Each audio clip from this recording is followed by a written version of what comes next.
بسم اللہ الرحمن الرحیم۔ السلام علیکم ڈیئر اسٹوڈنٹس، امید ہے آپ لوگ ٹھیک ہوں گے اور آپ لوگوں کی زندگی خوشیوں کے ساتھ گزر رہی ہوگی۔ تو میرے چینل پہ نئے ہر آنے والے ہم کو چاہیے کہ اس چینل کو سبسکرائب کریں اور گھنٹی کا بٹن بھی دبائیں، اور اس چینل کے لنکس بھی اپنے دوستوں کے ساتھ شیئر ضرور کریں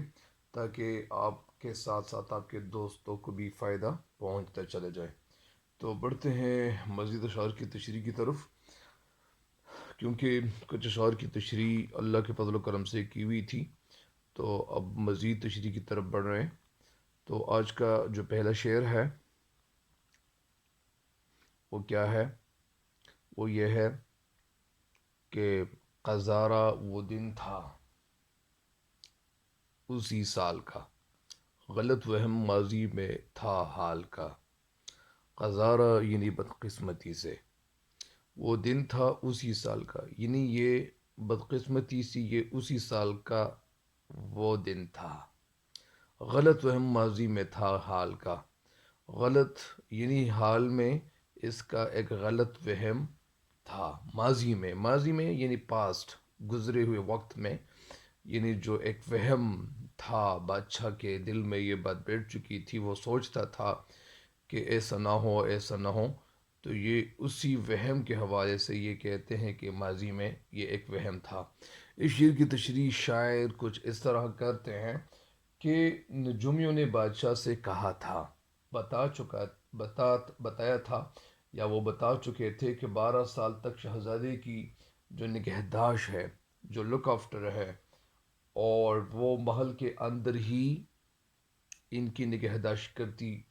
اگر جائے تو اچھی بات ہوگی، کیونکہ ان کی نگہداشت محل کے اندر ہی ہونی چاہیے، کیونکہ 12 سال کے دوران بھی کسی بھی دن اس شہزادے کے اغوا ہونے کا خدشہ ہے، ڈر ہے،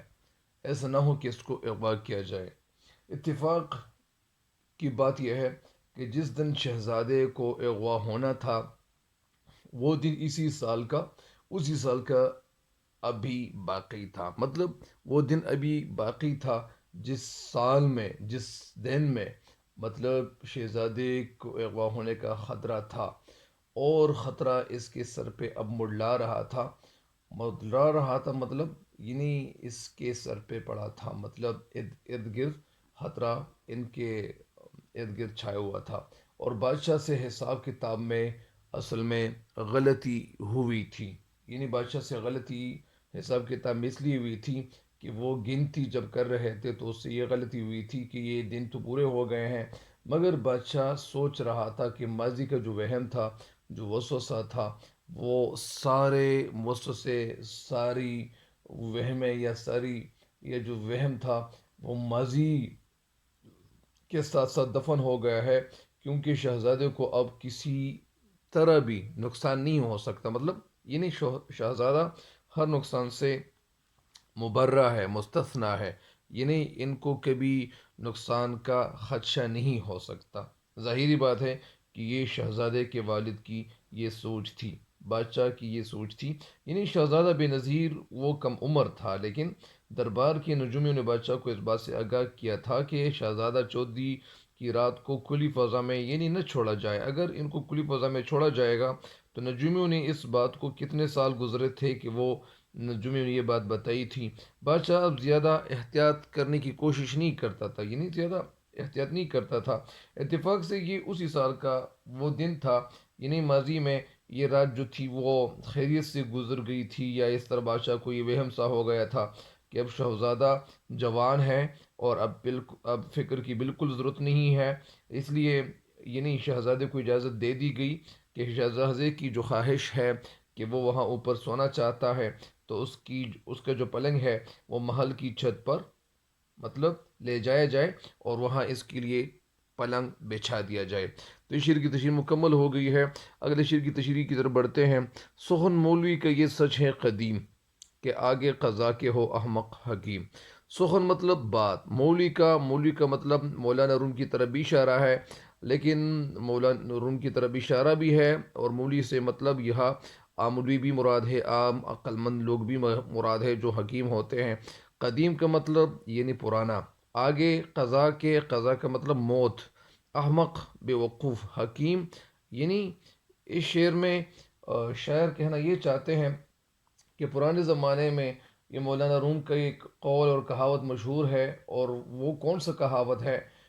کہ موت کے سامنے، یعنی وہ کہاوت یہ ہے کہ موت کے سامنے اگر ایک بڑا سا بڑا حکیم اور بڑا سا عقل مند انسان کیوں نہ ہو، وہ موت کے سامنے یعنی وہ بیوقوف بن جاتا ہے، احمق بن جاتا ہے۔ یعنی جس کسی کے، یعنی جب کسی کی مقدر یا جب کسی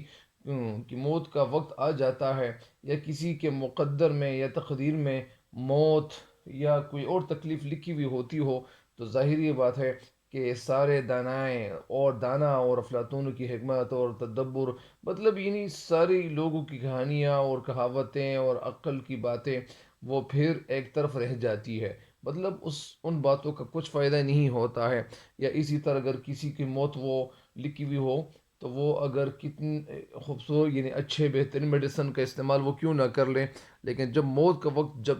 وہ مقرر ہو، تو اس مقرر وقت کو تبدیل نہیں کیا جا سکتا ہے، کیونکہ ہم انسان کمزور ہی ہے، اور ظاہری بات ہے کہ ہم وقت کو بدل نہیں سکتے ہیں۔ اور وہ موت یعنی یا تکلیف جو انسان کی قسمت میں لکھی ہوئی ہوتی ہو، تو وہ آ کر رہتی ہے، وہ پھر پیچھے نہیں ہٹتی، وہ ٹائم پیچھے نہیں ہٹتا، ظاہری بات ہے کہ وہ ہو کر رہتا ہے۔ مطلب شاعر اس شعر میں کہنا یہ چاہتے ہیں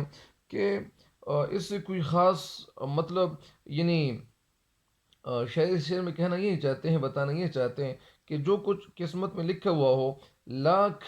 کوشش کے باوجود اس دن کو، اس وقت کو اور داناؤں کی باتوں کو ہم مطلب یعنی اس وقت فائدے کے حوالے سے استعمال نہیں کر سکتے ہیں۔ اس سے مطلب ایک انسان کے ذہن میں یا اسی طرح انسان کی قسمت میں جو لکھا ہوا ہو، یعنی وہ منظور ہو جاتا ہے، مطلب یعنی انسان بے بس ہی ہو جاتا ہے۔ ظاہری بات ہے کہ یہاں بتانا یہ چاہتے ہیں کہ یہاں پہ وہ جو اصل میں اگر بادشاہ کتنا عقل مند کیوں نہ تھا، یعنی یہ عقل مندی کی باتیں کیوں نہ کرتا، اگرچہ وہ بادشاہ تھے، لیکن اس کے باوجود ان سے یہ غلطی ہوئی، مطلب یعنی یہ غلطی کیا ہوئی، اس غلطی کے حوالے سے آپ کو آگے بتایا جا رہا ہے۔ اچھا، وہ سونے کا جو تھا جڑاؤ پلنگ، کسی می تنوں کو ہو جس پر امنگ۔ سونے کا جو تھا جڑاؤ پلنگ، جڑاؤ کا مطلب کیا ہے؟ جڑاؤ کا مطلب اصل میں یہ بھی ہو سکتا ہے کہ جس طرح جڑاؤ پلنگ کا مطلب، جڑاؤ کا مطلب یعنی ہیرے جواہرات سے یعنی بھرپور، جس میں ہیرے جواہرات لگے ہوئے ہو۔ پلنگ تو پلنگ کو کہتے ہیں، اور جڑاؤ کی معنی ہیرے جواہرات ہے۔ سیمی تنوں کو، سیمی کا مطلب چاندنی جیسا یا خوبصورت بدن رکھنے والے، تن کا مطلب وجود۔ تو شاعر اس شعر میں کہنا یہ چاہتے ہیں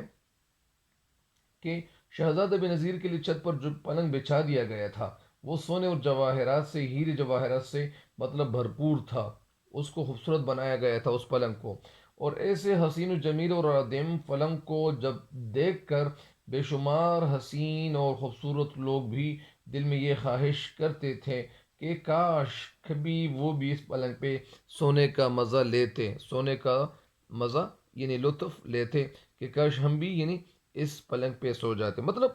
اس اس پلنگ کو اتنے خوبصورت طریقے سے سجایا گیا تھا، بادشاہ نے اپنے اس بیٹے کے لیے، مطلب شہزادے کے لیے، یعنی ایک آرام دہ اور سونے اور جواہرات سے اور جو مزین خوبصورت پلنگ جو تھا، یہ اس کے لیے خریدا تھا یا بنایا تھا، جو اس زمانے میں کسی اور کو یعنی یہ سہولت نہیں تھی، کسی اور کے ساتھ یہ سہولت نہیں تھی۔ سہولت کا لفظ اصل میں سہل ہونا ہے، زندگی کو آسان بنانا ہے۔ سیمی تن اصل میں چاندنی جیسے سفید اور خوبصورت بدن والے کو کہتے ہیں، یعنی یہ اصل میں حسین ہی مراد ہے، ایسا حسن و جمال رکھنے والے، یعنی وہ اگر اس خوبصورت پلنگ کو دیکھ لیتے اور اگر وہ نظارہ کر لیتے، تو ان کے دل میں یہ خواہش پیدا ہو جاتی کہ کاش اس پلنگ پہ وہ ایک لمحے کے لیے یا تھوڑی دیر کے لیے یا کچھ وقت کے لیے وہ بھی اس پلنگ پہ سو جائیں، یا ان کو بھی موقع مل جائے تاکہ یہ اس پلنگ پہ سو جائے۔ مطلب شاعر نے جو اس وقت جو دور تھا، اس دور کا جو نقشہ ہے، یا جو جس طرح اس دور کا جو ماحول تھا، اسی ماحول کو اور اس نقشے کو یعنی اپنے لفظوں کی عملی تصویر پہنائے ہوئے ہیں، اور ظاہری بات ہے کہ اپنے لفظوں کے حوالے سے یہ اشعار جو انہوں نے جو کچھ لکھے ہوئے ہیں، تو ظاہری بات ہے کہ جب ہم یہ اشعار سنتے ہیں تو ہماری آنکھوں کے سامنے وہ نقشہ سامنے آ جاتا ہے، اور ہمیں یہ پتہ چل جاتا ہے کہ وہ نظارہ بھی کیا خوبصورت نظارہ ہوگا، جو اس طرح مطلب اس نظارے کو مطلب ہر شاعر یہی کوشش کرتے ہیں، لیکن میر حسن کا جو جادو ہے یا جو جادو بیان ہے تو یہ کچھ اور ہی رنگ لیے ہوئے ہیں۔ بہرحال اس شعر کی تشریح بھی مکمل ہو گئی ہے، اگلے شعر کی تشریح کی طرف بڑھتے ہیں۔ کھینچی چادر ایک اس پہ شبنم کی صاف، کہ ہو چاندنی جس صفا کی غلاف۔ کھینچی مطلب بچھا دی گئی، کھینچی بچھا دی گئی، اس پہ شبنم کی ایک صاف چادر بچھائی گئی۔ کھینچی چادر ایک اس پہ شبنم کی صاف، اس چادر پہ، اس پلنگ پہ ایک شبنم کی صاف چادر بچھا دی گئی، کہ ہو چاندنی جس صفا کی غلاف۔ غلاف خول کو کہتے، چاندنی سفیدی کی طرف اشارہ ہے، تو خوبصورتی کی طرف اشارہ ہے۔ شاعر اس شعر میں ہمیں بتانا یہ چاہتے ہیں، کہنا یہ چاہتے ہیں کہ شہزادہ بے نظیر کا جو پلنگ تھا اس پہ شبنم کی ایک صاف ستھری چادر بچھا دی گئی، اور یہ چادر اتنی خوبصورت اور اتنی صاف تھی کہ خود چادر اور اس کی جو صفائی تھی، یا اس چادر کی جو اجلے پن کی یہ خواہش تھی، اس اجلے پن کی یہ خواہش تھی، اجلے پن کی یہ خواہش تھی، یہ ارمان تھا کہ اس پلنگ پہ اسے غلاف اور پلنگ پوش کے طور پر یا کی جگہ اسے بچھا دیا جائے۔ مطلب یہ آپ دیکھیں الفاظ کا استعمال، الفاظ کا جو چناؤ کیا ہے تو یہ بھی مثال ہے، اسی وجہ سے یہ اس مصنوعی کو شہرت دوام ملا ہے۔ تو ظاہر بات ہے اس شعر میں شعر ہمیں بتانا یہ چاہتے ہیں کہ سمجھانا ہمیں یہ چاہتے ہیں کہ خدمت پر، یا اسی طرح جو معمور ملازم تھے، یا اسی طرح شہزادے کی جو خواہش کے مطابق محل پر اس کا جو قیمتی پلنگ تھا وہ لگا دیا گیا، پھر پلنگ سونے اور جواہرات سے جو تھا وہ مزین تھا، اور اس پلنگ پر شبنم کی نہایت خوبصورت اور نرم قیمتی چادر بچھائی دی گئی۔ یہ چادر اتنی خوبصورت اور اتنی صاف تھی جس پر چاندنی کا غلاف وہ کیا ہوا، وہ ڈالا گیا ہو۔ منظر نگاری میں میر حسن کو ایک کمال حاصل تھا، اور یہ مبالغہ آرائی سے یا مبالغہ امیزی سے جس طرح وہ کام لیتے ہیں تو وہ مطلب ان کا ہی خاصا تھا۔ تو ظاہری بات ہے کہ یہ اس وقت جو دور تھا اس دور میں یہ پلے بڑے تھے، اور اسی وجہ سے ان کو وہ دور ان کے آنکھوں کے سامنے تھا۔ بہرحال اس شعر کی تشریح بھی مکمل ہو گئی ہے، اگلے شعر کی تشریح کی طرف بڑھتے ہیں۔ دھرے اس پہ تکیے کئی نرم نرم، دھرے مطلب بچھا دیے گئے، تکیے بالش کو کہتے ہیں، کہ مخمل کو ہو، مخمل کا کیا، مخمل کسے کہتے ہیں، نرم اور ملائم، مطلب ریشم جیسا، جس کے دیکھے سے شرم، اس پہ تکیے، اس پہ کئی نئے نرم نرم تکیے رکھے گئے، کہ مخمل کو ہو جس کے دیکھے سے شرم، وہ مخمل یا ریشم جس کو دیکھنے سے شرم مطلب آ رہی تھی، یا شرم آ رہا تھا۔ بہرحال اس شعر کی تشریح یہ ہے کہ شعر میں کہنا ہمیں یہ بتانا یہ چاہتے ہیں کہ شہزادہ بے نظیر کا جو پلنگ تھا وہ جب بچھا دیا گیا تو اس پہ ایسے نرم و نازک اور ملائم اور نرم نازک تکیے رکھ دیے گئے کہ اگر وہ مخمل جس طرح کپڑا وہ جو ہوتا ہے نرم و گداز، تو اگر وہ کپڑا ان تکیوں کی طرف دیکھتا، اگر وہ نظر کرتا، آنکھیں اس طرف پھیر لیتا، تو شرم اور ندامت کی وجہ سے وہ کیا ہوتا، اپنا سر جھکا لیتا۔ مطلب نرمی اور ملائمت جو نرمی تھی یا جو اس میں، تو یہ تکیے مخمل کو بھی شرما رہے تھے، مطلب شکست دے رہے تھے۔ شاعر اس شعر میں کہنا یہ چاہتے ہیں کہ اس پلنگ پہ ریشم سے جو زیادہ نرم نرم تکیے رکھ دیے گئے، تو ایسے تکیے جن کی حسن بیان سے تکیوں کی نرمی اور بھی بڑھا دی گئی ہے۔ مطلب شعر نے پلنگ اور اس پر بچھائی ہوئی چادر اور تکیوں کی ایسی منظر کشی کی ہے، مطلب یہ تکیے جو تھے ایسے نرم تھے کہ وہ تکیے خود جو مخمل سے بنے ہوئے تھے، یا اسی طرح اس کی طرف اشارہ ہے کہ وہ تکیے بھی نرم تھے، اور ساتھ ساتھ وہ جو چادر جس پہ وہ بچھا دی گئی تھی وہ بھی نرم تھی. بہرحال یعنی نرم اور ندامت سے شرم یعنی ان کو آ رہی تھی. اسی وجہ سے نرمی و مرحمت میں یہ تک میں محمل کو مطلب بھی شرما رہے تھے اور شکست دے رہے تھے. یعنی شعر کہنا یہ چاہتے کہ شہزادہ بن نذیر کا جو پلنگ تھا، جو پلنگ جو بچھا دیا گیا اس پہ ایسے پلنگ پہ یعنی نرم و نازک اور معلوم اور تکویے رکھ دیے گئے کہ اگر مخمل جیسا کپڑا بھی یعنی جو نرم و نازک کی وجہ سے وہ مشہور ہے، اگر وہ بھی اس طرف دیکھتا تو شرم شرما لیتا. تو اسی وجہ سے یہ شعر کی تشریح یہی ہے. اگلے شعر کی تشریح کی طرف بڑھتے ہیں کہ اگلے شعر کی تشریح کیا ہے. کبھی نیند میں جب کہ ہوتا تھا وہ تو رخسار رکھ اس پہ سوتا تھا وہ.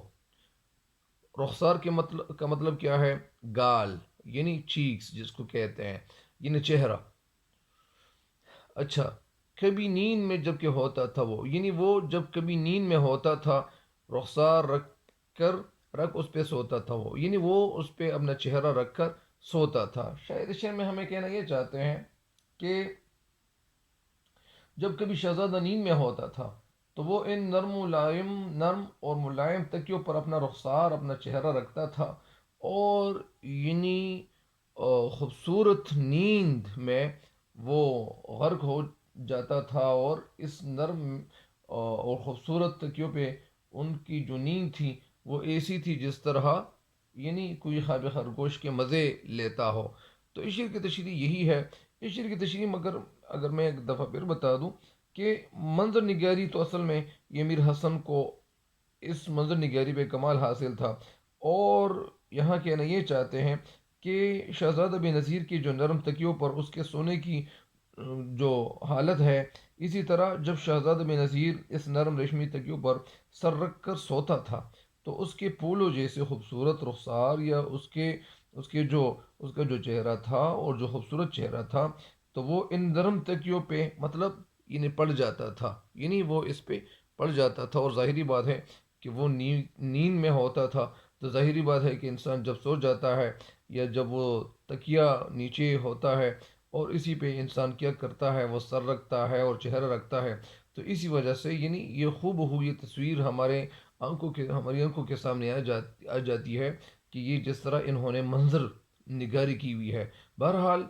اگلے شعر کی تشریح کی طرف بڑھتے ہیں. کبھی نیند میں جب کہ ہوتا تھا وہ تو رخسار رکھ اس پہ سوتا تھا وہ. اس شعر کی تشریح مکمل ہو گئی ہے. چپائے سے ہوتا نہ حسن اس کا ماند دیے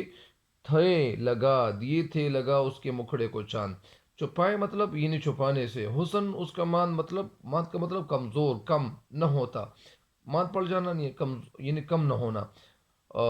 ماند کے معنی کم نہ ہونا. ماند مطلب کم نہ ہوتا تھا، اس کا حسن کم نہیں ہوتا تھا. اگر چھپانے سے بھی اگر وہ حسن چھپا بھی لیتا تو حسن میں کمی نہیں آتی تھی. دیے تھے لگا اس کے مکڑے کو چاند. مکڑا کا مطلب چہرہ، چاند روشنی کی طرف اشارہ ہے. شعر میں ہمیں کہنا یہ چاہتے ہیں کہ جب شہزادہ بن نذیر پلنگ پہ سوتا تو اس کے جسم کے پردے میں یا اسی طرح کی آڑ میں پلنگ کا کچھ ایسا ہوتا تھا کہ وہ چھپ جاتا تھا. لیکن باوجود اس کے وہ پلنگ کے جو حسن جمال میں مطلب کوئی کمی نہیں آتی تھی. اگر